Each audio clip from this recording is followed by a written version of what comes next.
خوش آمدید مستقبل کے اساتذہ۔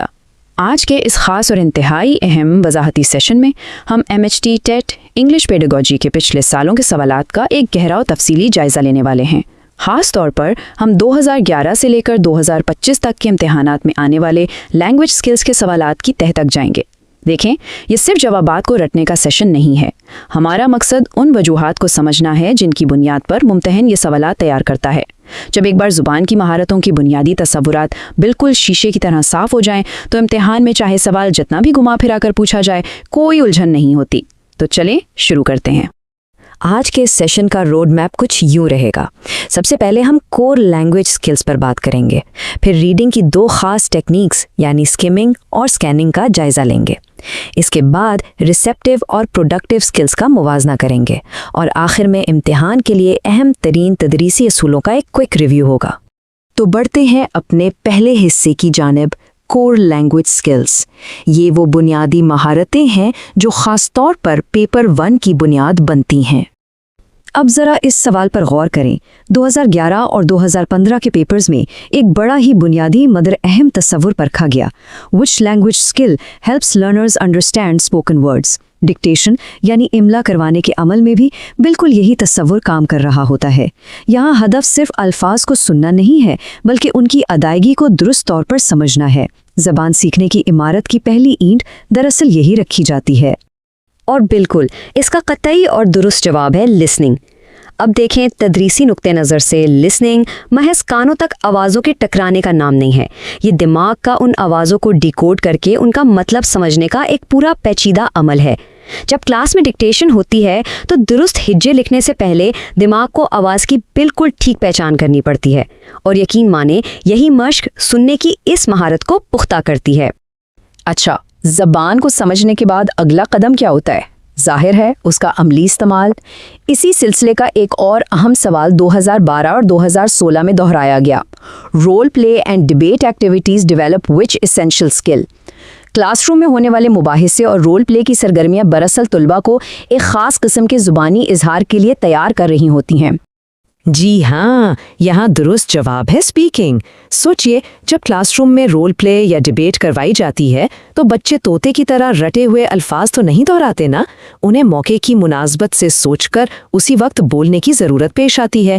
یہ انٹریکٹیو سرگرمیاں براہ راست بچوں میں بولنے کا اعتماد، درست تلفظ اور خیالات کی روانی پیدا کرتی ہیں، اور تدریسی ماہرین کا تو ماننا ہے کہ بولنے کا موقع دیے بغیر زبان سیکھنے کا عمل بالکل نامکمل ہے۔ تو زبانی اظہار کی پختگی کے بعد اب بات آتی ہے تحریری اظہار کی۔ 2014 اور 2018 کے پیپرز کا یہ سوال ہماری توجہ اسی طرف دلاتا ہے۔ ایسے writing develops which skill and what does it help learners do? مضمون نویسی یا طویل تحریریں لکھنے کا یہ عمل سیکھنے والوں کے ذہن کو کس طرح منظم کرتا ہے؟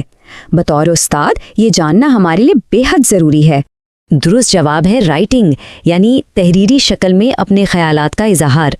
مضمون لکھنا محض حروف جوڑنے کا نام تھوڑی ہے۔ یہ مہارت طلباء کو اس قابل بناتی ہے کہ وہ اپنے بکھرے ہوئے خیالات کو ایک منطقی ترتیب دے کر کاغذ پر اتار سکیں۔ پیراگراف بنانا یا مضمون لکھنا دراصل اپنی سوچ کو ایک ڈھانچہ فراہم کرنے اور پیچیدہ دلائل کو ایک ترتیب میں پیش کرنے کا بہترین ذریعہ ہے۔ اب ہم چلتے ہیں دوسرے حصے کی جانب، ریڈنگ کی تکنیکیں، جہاں ہم خاص طور سے سکمنگ اور سکیننگ کو سمجھیں گے۔ 2017 اور 2020 کے پیپر سے لیا گیا یہ سوال ایک بہت ہی عام لیکن اہم الجھن کو دور کرتا ہے۔ What is reading quickly to get the main idea versus finding specific information؟ پڑھنے کی ان دو مختلف حکمت عملیوں کا فرق اکثر امتحانات میں پوچھا جاتا ہے، کیونکہ پریکٹیکل لائف اور کلاس روم دونوں میں ان کا استعمال بالکل مختلف مقاصد کے لیے ہوتا ہے۔ دراصل ان دونوں ٹیکنیکوں کے مقاصد ایک دوسرے سے بالکل الگ ہیں۔ سکمنگ کا مطلب ہے کسی طویل تحریر پر جلدی سرسری نگاہ ڈالنا تاکہ محض اس کا مرکزی خیال یعنی مین آئیڈیا سمجھ میں آ جائے، بالکل ویسے ہی جیسے ہم صبح اخبار کی صرف سرخیاں دیکھتے ہیں۔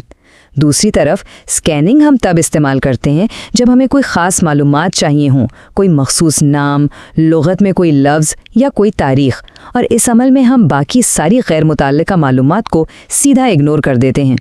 اب آتے ہیں اپنے تیسرے حصے پر، ریسیپٹیو بمقابلے پروڈکٹیو سکلز۔ یہ حصہ خاص طور پر پیپر 2 کی تیاری کے لیے بہت اہمیت رکھتا ہے۔